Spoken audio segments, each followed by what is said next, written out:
म फेरि दोहोऱ्याउँछु, अब यो देशमा यही देशको माटोको गर्वबाट उम्रिएको सिद्धान्त लिएर आइराखेको भूमिपुत्रहरू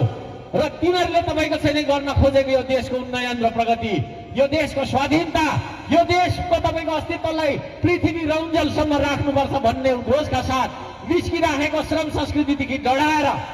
कसरी यो तपाईँको चाहिँ भोट काट्न सकिन्छ, कसरी मान्छेको चाहिँ होइन मनोबल यता त्यता गर्न सकिन्छ, भिडलाई तितर बितर गर्न सकिन्छ, त्यो लहरमाथि केही कुरा गर्न सकिन्छ कि भनेर सानो झिनो प्रयासहरू गरिरह। म फेरि दोहोऱ्याउँछु,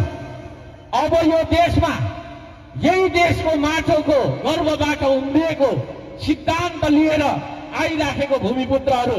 र तिनीहरूले तपाईँको चाहिँ गर्न खोजेको यो देशको उन्नयन र प्रगति, यो देशको स्वाधीनता, यो देशको तपाईँको अस्तित्वलाई पृथ्वी रौन्जेलसम्म राख्नुपर्छ भन्ने उद्घोषका साथ निस्किराखेको श्रम संस्कृतिदेखि डढाएर